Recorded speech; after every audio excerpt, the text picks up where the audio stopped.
Game on, everybody, and welcome to another video. And in this video, we're going to be discussing the top 5 cards per ink for Azurite C. Let's go ahead and get started.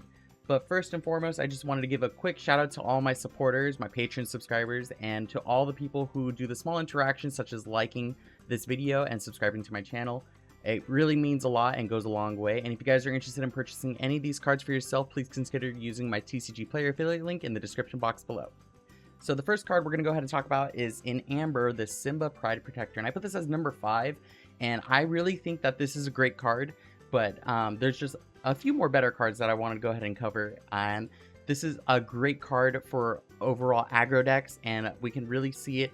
The ability says, at the end of your turn, if this character is exerted, you may ready your other characters, which is just fantastic synergy, especially for aggro decks, just because like it's a shift 3, which if we go into the like the Simba lines, there's a lot of great discard synergies, and we'll talk more about that soon. But I really think this is a great card. It even being uninkable, it's a 5 body, or it costs for 5, so it can even sing a whole new world. So there's a lot of synergy going on there, and I'm just really excited to play decks with this card in them. Up next, I wanted to also showcase Chip and Dale Recovery Rangers. It's an 8-drop, 6/6 quest for 3, but it has the ability of shift 5, and it can shift over Chip or Dale. So during your turn, whenever a card is put into your inkwell, you may return a character from your discard to your hand. So this set seems to be very synergistic of putting an additional ink per turn. That is the main theme for Azurite Seas, and really it has it's a really great build around for the discard deck, which I'll explain more further when it comes into like anything that's basically setting up your discard pile, and then you can really return any character card from there. I love graveyard synergy decks in many multiple games that I play, and to have like a more fleshed out strategy, or it seems to be more into fruition, and I'm just really overall excited for a strategy like this. So the only issue that I can really kind of come up with is that it's a situational value, in the sense of like if there is nothing in your discard to set up, but by turn 5 likely you'll be able to make something happen, and it can also sing a whole new world, which is more discard synergy. So really cool stuff here. And then we're going to go ahead and just showcase Dale, one of the shift targets, and this says when you play a character, you may put the top 3 cards of your deck into your discard and give a chosen character -3 strength until the start of your next turn. So it's greatly statted, and it is great discard synergy, but the only issue that it's only available when on play.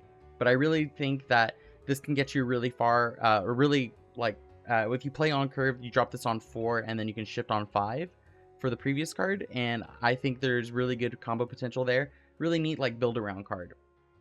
And then another Amber card that I wanted to go ahead and showcase today is Tiana, Restaurant Owner. This has the ability of whenever a character of yours is challenged while this character is exerted, the challenging character gets a -3 strength this turn unless their player pays 3 ink. So it's an amazing card for aggro overall. It has great defensive utility, and it also has this like whole ink tax, forcing your opponent to really have to spend some of their resources in order to effectively try to trade into your board. And if they're not using their ink to basically build up their board, and they're being more responsive or reactive to your board state, you're technically leading. And this quest for 2, it's a nicely statted body. The only issue is that removal does exist, but saying just because a removal exists for a card is kind of like it's not the worst way to like say, like if a card can just be removed through removal means, I mean the card is still good overall. So I really like to see, like with multiple copies of this on the board, and it's also just a 3 cost uninkable, can really help establish those like anti like aggro decks that really kind of trade really effectively.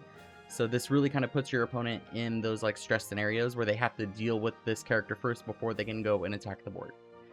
And then our last Amber card that I wanted to highlight is Lilo, Escape Artist. This card is fantastic just because it has that ability of no place I'd rather be at the start of your turn. If this card is in your discard, you may play her, and she enters plays exerted. So she's a 2-cost inkable card for some reason, meaning that even though you don't want to ink her, you you basically want to discard her as quickly as possible, and it is an amazing card for aggro and provides constant pressure. And even though if they were to remove the card, it's always just going to be coming back. And this would be during your set phase. So you ready all your cards and your ink. You set, you would decide if you're activating this trigger or not, and then when she comes into play, you do still have to pay the cost, but this is consistent pressure, and this card could easily be removed by Fire the Cannons or Baboom and Grab Your Swords, but that really doesn't matter because it just keeps coming back. Like, they just technically went -1 in card advantage. So I would say this card is much more reliant on discard, and it does have that recurring cost, and it comes into play exerted, so that's the only downside. But realistically, I feel like the pros outweigh the cons. On to our next color pair, we're going to talk about Amethyst. So the pro for this card, so let's talk about what it is first. Lose the Way. It's an action card that costs 2 and is inkable. It says exert chosen character, then you may choose and discard a card. If you do, the exerted character can't ready at the start of their next turn. So it's a very flexible tech card because a card like Freeze does exist, but this is an inkable version of Freeze. And if you pay the extra discard synergy or discard cost, and that can even be synergistic and such, it can cause this can be actually a pretty impactful card that will just stall out specific characters from questing. Those really big and heavy questers, well, they no longer can do that. The discard for that ability, though, is a requirement, and it's very situational on the board state, but I feel like having a card like this exist is pretty interesting. It kind of gives more, it's just better than Freeze, or it's like even cards that come into play and they exert characters, that's very valuable. And the fact that you can like lock down a card an extra turn, like it's by playing this, you're freeing up the card, your opponent's card, for an attack, but you can even stall a whole turn, buying you an extra time, because if they're not questing, they're not going to end up winning. And then another card I wanted to showcase is this Tinkerbell Fast Flyer. It's a 3-cost inkable card, 1 strength, 3 willpower, and quest for 2, and is evasive. This card is fantastic, especially for Amethyst Steel, because we do have the shift Tinkerbell. And this being evasive alone with a nice stat line, so it checks like Fire the Cannons. It doesn't lose to Grab Your Swords. It's evasive, so the only way to really deal with it is with other evasive characters or hard removal like that. And it quests for 2. Why does this quest for 2? So if people are playing Smash, then obviously this card becomes weaker. And I think there's a lot of cards that actually might warrant playing Smash over all the other cards. But this card is just a fantastic choice, and I like to see more of this in the future just because there's great shift potential, and I think this is a strong card. Another card I want to talk about is Hades, Lord of the Dead.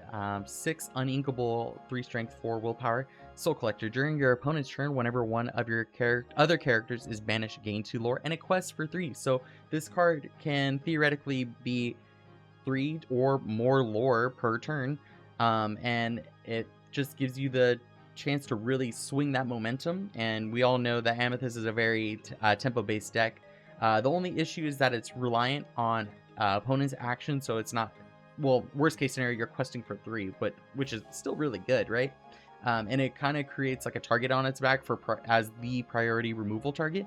But cards like Lyle Tiberius, Rourke, it's very similar in the sense where they have to deal with that first before they can actually do what their intentions are. So this just giving additional lore is insane. A very, very interesting card. Another card I want to talk about is the White Rose, Jewel of the Garden. And this is a 3 inkable, 3 strength, 3 willpower, quest for 1. And it's basically half a goat, effect-wise, but also cheaper. And it has amazing Sapphire Amethyst energy. So I really enjoy Sapphire Amethyst because the whole bounce like ramp deck is pretty fun to me. The cons is that it's just averagely statted, and there's no double dipping because when you bounce it, you don't get the bonus lore off like how you would with the goat. But I really think this is kind of in some situations a better card, especially depending on the ink pairing. And it's a very similar card. We're going to go ahead and pivot over to Genie Wish Fulfilled. 4 cost uninkable, 2 strength, 4 willpower, evasive character quest for 2. And when you play this card, draw a card. That is half a rabbit with better stats and is evasive. So cons, like backing it up, just like how we have with the rose. It may be better in some situations, but I think overall this might be better. But the evasive really does add a lot, so really tough to say. I think maybe more aggro strategies would prefer the genie, and if you're in a more control deck, you would play the rabbit. But I mean, both are great, and this is just additional copies of rabbit. And now we're going to move over to Emerald. I wanted to kind of showcase to this location because this is what the storyline is all going into. That's not why I added it, but they definitely did put a little extra oomph to this card. So this is Owl Island, Secluded Entrance. It's a 3 cost, uninkable, cost 1 to move, and 6 willpower. So for each character you have here, you pay 1 less ink for the first action you play each turn. This includes songs, but it does not reduce the song cost. So like, think if you had one character here, your whole new world now costs 1 less to play, but it still costs 5 to sing. So make sure you guys are aware of that.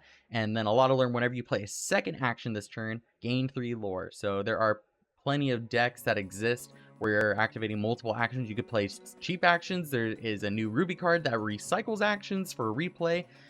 So very action synergy heavy decks can really utilize this, and it's an alternative lore gain, which are notoriously great in this game, right? Although it doesn't have lore by itself, but if you're playing an action focused deck, you will get value off this.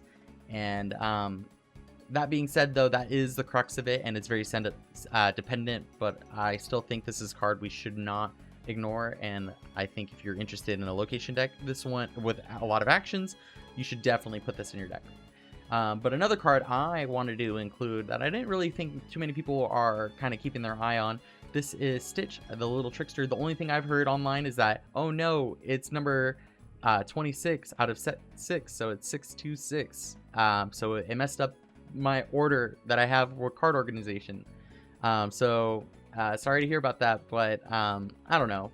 Not really the end of the world, right? Because what we have here is a great card here that has a repeatable cost for the effect, and can really make effective trades because it says pay 1 ink, this character gets 1 strength this turn, and that is not once per turn. So you can really kind of make this character so turn 2 you play it, turn 3 you can end up spending the additional ink, and then now depending on how much ink you spend, you can basically make this an overstated character that can make really effective trades on basically swinging up. Con, I wrote here, it doesn't have rush. If this had rush, this card would be absolutely phenomenal, but that's not really kind of this color pairing, I guess. But like overall, we've seen like Emerald get the treatment of like pay additional cost to get extra effects, and this one is just unique in its own way. And another Emerald card I wanted to showcase is this Goofy Expert Shipwright. It is a 5 cost inkable card, 1 strength, 4 willpower. It has ward, and whenever this character quests, for 3 by the way, chosen character gains ward until the start of your next turn. So this is an inkable Cusco that gives another character ward. That is fantastic. The only thing I could think of for a con regarding this card is that it's a limited board impact beyond questing, so it's not really a strong attacker. But I mean, like, when you're questing and running away with the game, like, you don't really need to be making effective trades. You're making your opponent kind of deal with your board state. And then another crazy card I want to talk about in Emerald is this Go-Go Tamago. It is a 2 cost inkable card, and its stats aren't really what is eye-catching about this card. It's an evasive character, though, that when you play this character, you may pay an additional 2 ink to gain lore equal to the damage on chosen opposing character. So it has to be on your opponent's side of the board. But the fact that it just comes into play, it's evasive, and you can just pay 2 ink to gain, hypothetically, let's say, so if we reference Gathering Wisdom and Knowledge, that's pay 2 ink to gain 2 lore. Well, this could be pay 2 ink, or technically, what, 4, because when you play it, right? So pay 4 ink to gain X amount of lore on play.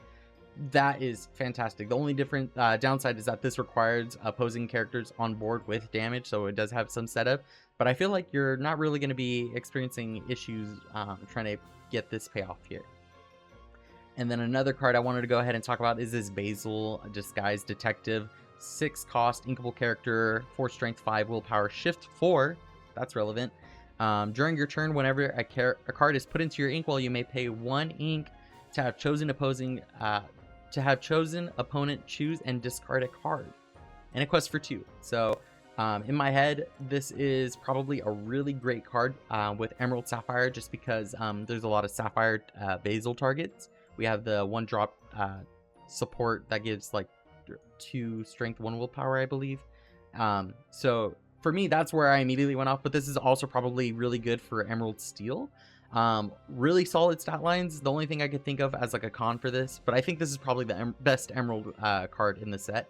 There's more effective ways to make your opponent discard while also establishing your board. I just think this is a really interesting card for Emerald Sapphire specifically, which seems to have gotten an insane amount of synergistic support, and I'm looking forward to playing that color combination. I really tried last set, but this seems to be like the set with another card in Sapphire we'll touch. A few cards actually in Sapphire that just seem to make it work amazingly. But we're going to go ahead and talk about Ruby before we talk about that color. So I wanted to bring up Thievery. It's a very interesting card that says it's a 1-cost action that's inkable. It says chosen opponent loses 1 lore, gain 1 lore. So the first effect is optional, and the second effect is always present, where you will always gain lore. So for 1 ink, you gain 1 lore. Pretty simple. And the bonus side, so you can play this card and effectively kind of treat it as like almost 2 lore gain, right? Because you're making your opponent lose 1 and you gain 1 for 1. That's cheaper than gathering wisdom and knowledge. So it's a passive lore gain, cost 1 lore. Is always going to be live, low cost. The only downside is it doesn't really establish your board. And even before like the whole like lore burn deck was kind of taking off, I was really hoping to like build a burn synergy deck, because when I first started playing Lorcana, I had a friend, we were playing, and he was like, oh, this lore, he was playing the Aladdin shift, where it's like when a challenge, I lost lore and he gained lore. He was like, oh, this is like a weird way to write burn. And I was like, oh my gosh, you're right, that really is. So I'm a big fan of like kind of making like a different, like, we don't really have a burn deck, and like this kind of just makes it more into fruition. So I'm excited to see this kind of style, because there's different types of players out there. But another Ruby card I wanted to talk about is this Moana Self-Taught Sailor. It is a 1-drop inkable, 3 strength, 2 willpower, and it says this character can't challenge unless you have a captain character in play, quest for 1. This card is just overstated. The downside is that you need a captain on board. Who cares? This is also a fantastic shift target. The con is that it requires a captain, right? But realistically, once you have one, and there's a lot of good captains that exist in this game, it will now just basically effectively trade against like almost anything. But let's go ahead and talk about Raya, the Kumandran Rider. It is a 4-cost inkable, 3 strength, 3 willpower. Once during your turn, whenever a card is put into your inkwell, that's the theme of the set, you may ready another chosen character of yours.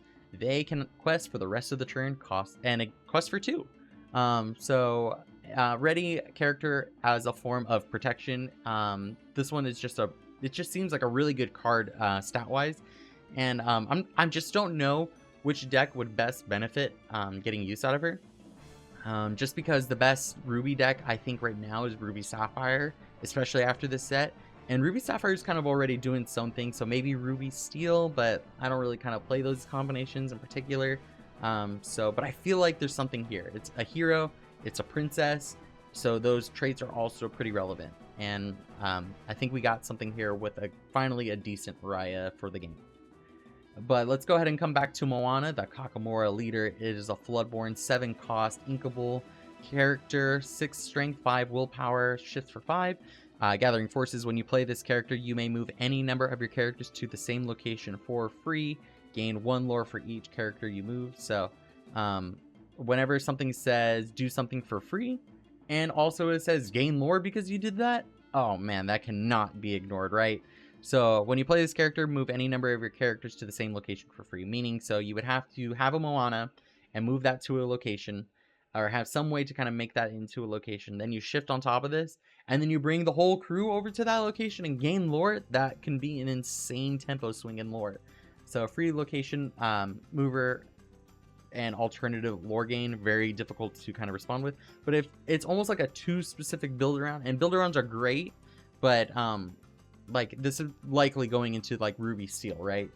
I can't really imagine any other combination. Maybe Amber, but I think this is, to me, screaming Ruby Steel.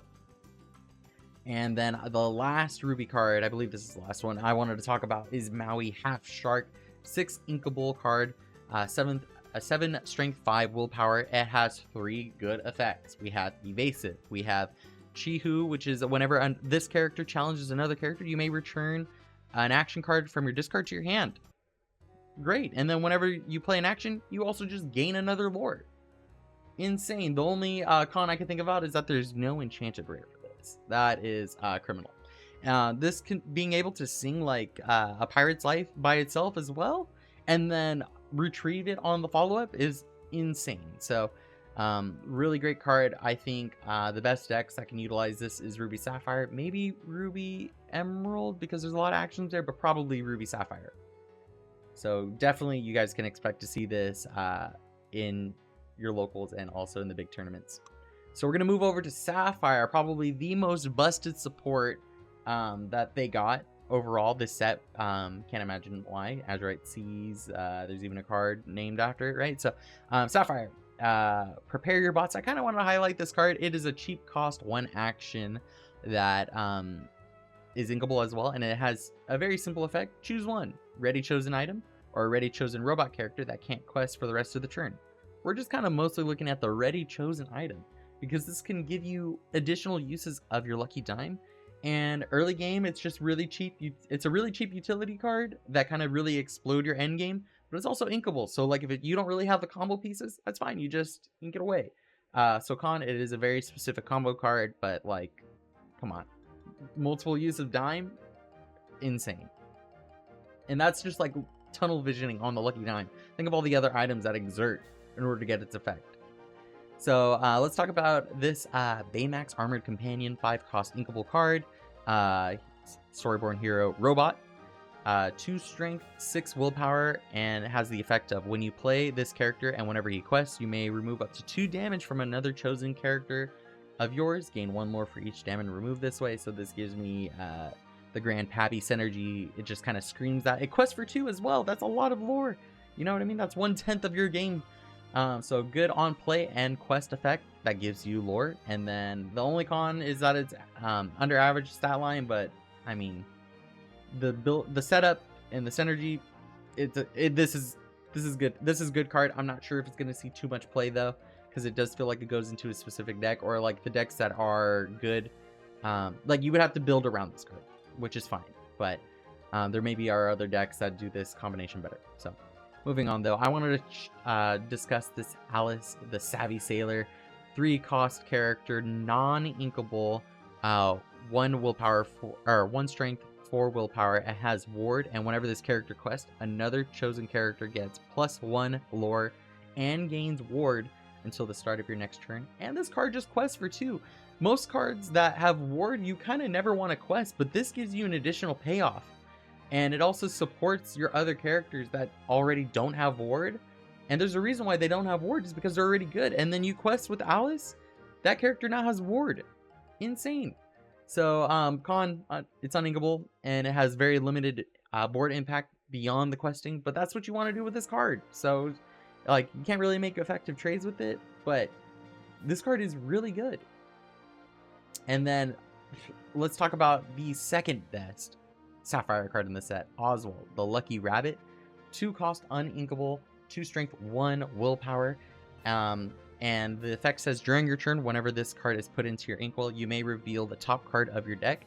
If it is an item, you may play that item for free, and if it enters play exerted. Otherwise, put it to the bottom of your deck. Quest for 2. For some reason, when I saw this card for the D23 like promo set, I was like, oh my gosh, I need this card right away for my Sapphire Emerald deck, or for my Sapphire Steel deck that I really wanted to kind of play, but obviously because it was set 6, I couldn't. And this card is insane. It says play items for free.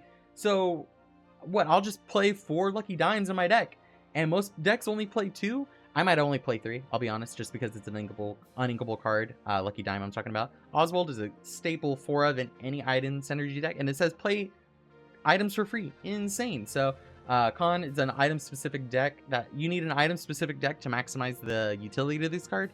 But honestly, like, even though it's also a 2-drop, a very competitive 2-drop slot for items, but this card is just insanely great.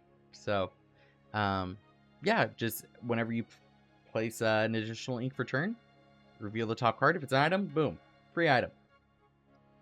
And the best card in this set is, of course, Sail the Azurite Sea. I'm sure if you guys are up to date with the card pool, you guys probably already saw this coming.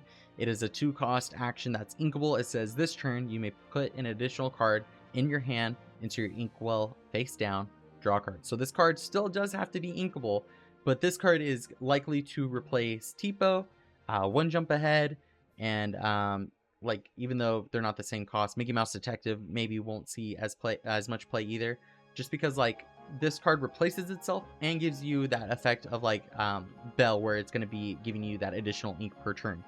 So yeah, I think that if you can come up with a con for this, let me know in the comments, because I could not think of a single one. And then now on to Steel. I kind of wanted to highlight this. Billy Bones, the Space Sailor 3-cost inkable card, 2/2, and it has the effect of when this character is banished, you may banish chosen item or location, and a quest for 2. So a Benja replacement, maybe? Can also remove locations? Maybe? I don't know. I kind of like this card. The only thing I can think of is that it requires to be banished for the effect. So when this character is banished, you may chosen, right? So like you would like trade into something and then it becomes banished. So maybe you can get some really cool trades where you're challenging something.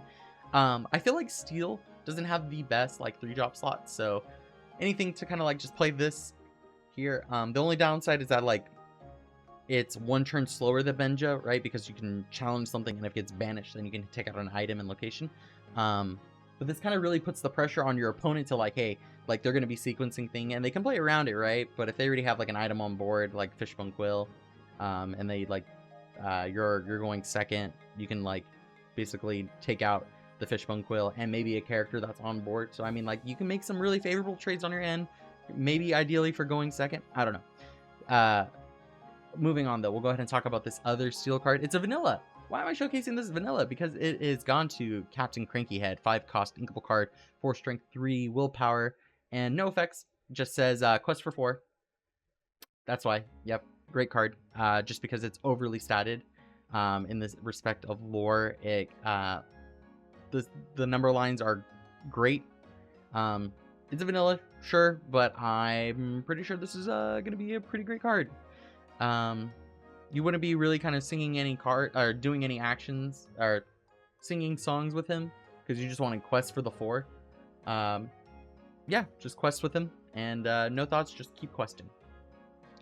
Another card I wanted to talk about is Captain Amelia, Commander of the Legacy, 4-cost inkable card, 1 strength, 4 willpower, has 2 effects. This character can't be challenged by a pirate character, so if there is a very strong pirate themed deck that's in the meta, this checks that deck.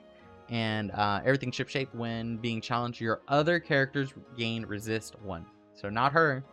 If you have multiple copies, then you'll get the resist. But and quest for 2.